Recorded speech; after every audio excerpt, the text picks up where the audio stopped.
Assalamualaikum, it's me Dr. Varda Sikandar, consultant nutritionist and dietitian. Welcome to Health and Happiness with Dr. Varda Sikandar.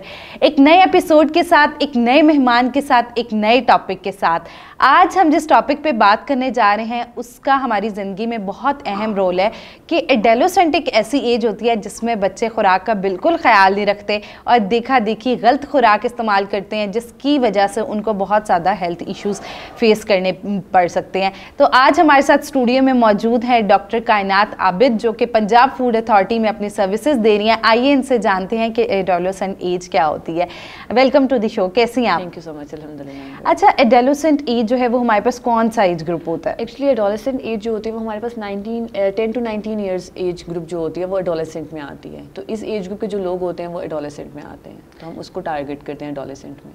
Okay, ये एक as होती है कि जिसमें हम लोग जो है ऑब्वियसली देखा देखी थोड़ा आपके अंदर बॉडी चेंजेस, हार्मोनल चेंजेस आ रही होती है, जिसकी वजह से हमारी डाइटरी इम्पैक्ट बहुत ज़्यादा आता है। तो उसको एलेबोरेट करें। एक्चुअली एडोलेसेंट हेल्थ क्या होती है कि रेफर करती है कि physically, mentally and socially wellbeing हो इस एज ग्रुप के जो लोग हैं 10 to 19 ईयर्स, मैंने आपको जैसे बताया। तो इस एज ग्रुप के जो लोग होते हैं वो एक बहुत ही क्रूशियल टाइम पीरियड होता है, बहुत ही एक ऐसे रैपिड चेंजेस आ रही होती हैं, बिहेवियर चेंज हो रहा होता है, आपको सोशली प्रेशर होता है। तो आप में इसमें जो होती है ना फूड चॉइसेस, बॉडी नीड ज़्यादा होती है। तो इसमें हमारे पास दो रास्ते होते हैं, एक हेल्दी ऑप्शंस भी होते हैं और अनहेल्दी भी होते हैं हम अपनी इस नीड को पूरा करने के लिए। लेकिन हमारे पास जो मोस्टली जनरेशन होती है वो किस तरफ जाती है? ऑब्वियस अनहेल्दी की तरफ, जंक फूड की तरफ जाती है, प्रेफर करती है। लेकिन हमें क्या होता है उस टाइम पे साइड इफ़ेक्ट्स ऐसे नज़र नहीं आते, जो हम जंक खा रहे हैं उनके साइड इफ़ेक्ट्स उस तरह से हमें प्रोमिनेंट नहीं होते। लेकिन with the passage of time क्या होता है कि उसके साइड इफ़ेक्ट्स किस तरह से सामने आते हैं। ओबेसिटी का रेट ज़्यादा हो जाता है, डायबिटीज़ है, हाइपरटेंशन है। तो इस तरह से जो आपकी डिजीज़ जो रेट है वो ज़्यादा हो जाता है बॉडी में। ठीक हो गया। आपने बात की कि बच्चे जो हैं वो ओवरवेट होने लग जाते हैं।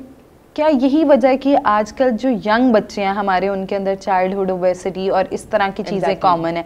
तो ऐसी कौन सी प्रॉब्लम्स होती हैं या ऐसी कौन सी डिजीज़ हो सकती हैं?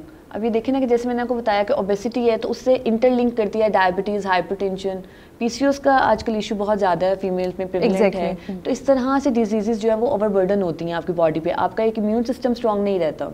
तो आपको मैं बीइंग अ न्यूट्रिशनिस्ट ये कहूँगी कि आपको हेल्दी ऑप्शंस की तरफ प्रेफर करना चाहिए। लाइक आपके पास बहुत सी ऑप्शंस होती हैं, आपको मिनरल रिच डाइट या विटामिन रिच डाइट लेनी चाहिए। तो उससे हम क्या कर सकते हैं कि आपका एक तो इम्यून सिस्टम स्ट्रॉन्ग होता है, इम्यून सिस्टम स्ट्रॉन्ग होता है तो आप बहुत सी डिजीज़ से ओवरकम कर सकते हैं। जैसे कि आपके जो चांसेस हैं, जैसे जेनेटिकली डिजीज़ आजकल बहुत ज़्यादा है, generation to generation genetically diseases ज़्यादा हैं। तो उसको हम किस तरह से ओवरकम कर सकते हैं? Through nutrition, through healthy diet plans. तो इस तरह से हम जो है बहुत ही ओवरकम कर सकते हैं बहुत सी डिजीज़ को। अच्छा, आपने बात की कि जो है वो हेल्दी सब्सटीट्यूट्स जो हैं उनको हमें चूज़ करना चाहिए।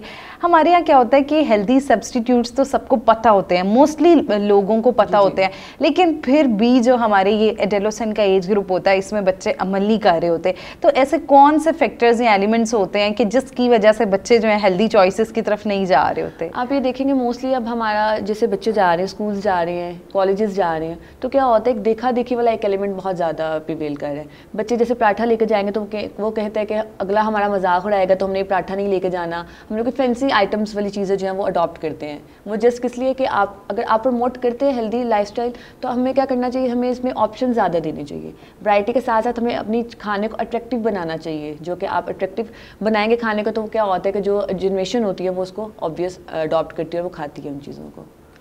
अच्छा, आपने बात की एग्जैक्टली ये बड़ी ज़बरदस्त बात की कि हमारे यहाँ देखा देखी और कंपटीशन एक बहुत बड़ा एलिमेंट होता है जिसकी वजह से बच्चे जो है वो हेल्दी चॉइसेस की तरफ नहीं जाते।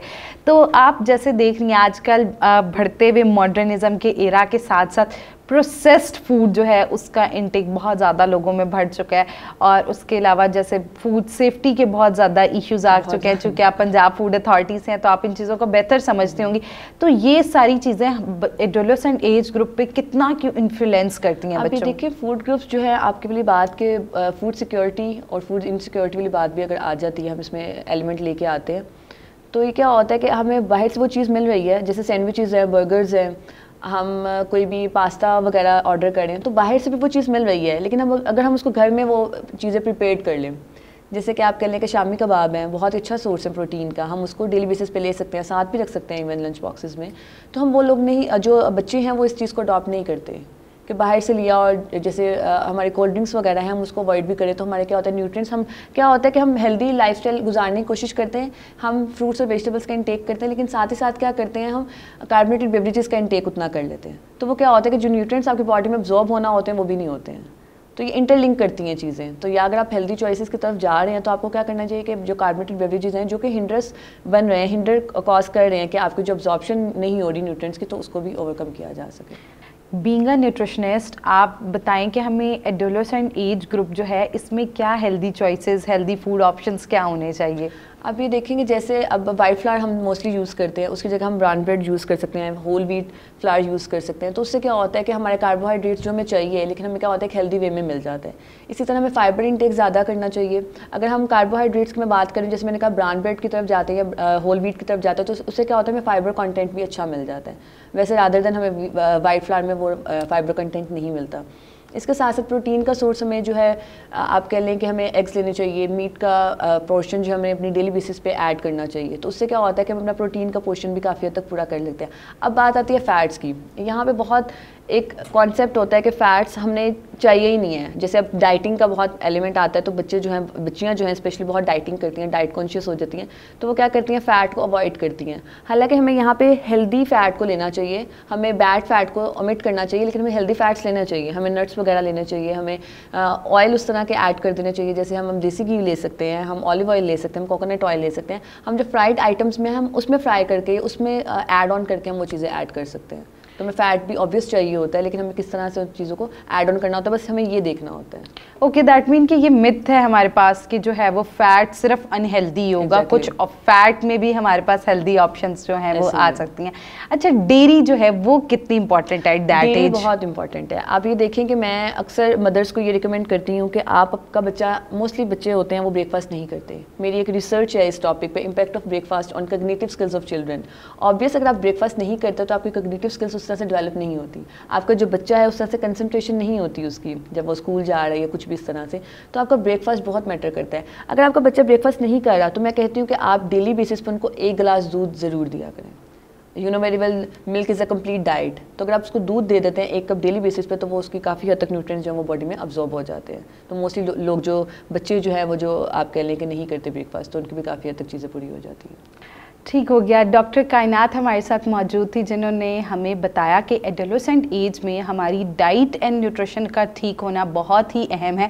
अगर एट दैट एज बच्चों की डाइट ठीक नहीं होगी तो बच्चों की ब्रेन डेवलपमेंट, उसके अलावा आपके बच्चे पढ़ाई में भी वीक हो सकते हैं, उनकी कॉग्निटिव एबिलिटीज़ जो हैं वो अफेक्ट हो सकती हैं। उसके अलावा हमें चाहिए कि हम अपनी अनहेल्दी जो सारी चॉइसेस हैं उनको हेल्दी सब्सटीट्यूट्स के साथ जो है वो कर दें, ताकि जो है वो बच्चे जो है उनको फूड के अंदर डाइवर्सिटी मिल जाए और बच्चे जो है वो हेल्थ प्रॉब्लम से बच सकें। अगर आपके बच्चे भी डिफरेंट प्रॉब्लम्स फेस कर रहे हैं, जैसे ज़रूरत से ज़्यादा थकना, मसल मास का बहुत ज़्यादा कम हो जाना, नशोनुमा पूरी ना होना, भूख ना लगना, तो फौरी तौर पे अपने किसी करीबी डॉक्टर को कंसल्ट करें। और अब आप घर बैठे हेलो डॉक्टर के फोरम से भी कंसल्टेशंस हासिल कर सकते हैं। So don't forget to give your feedbacks. Thank you so much. मिलते हैं एक नए एपिसोड के साथ। अल्लाह हाफिज़।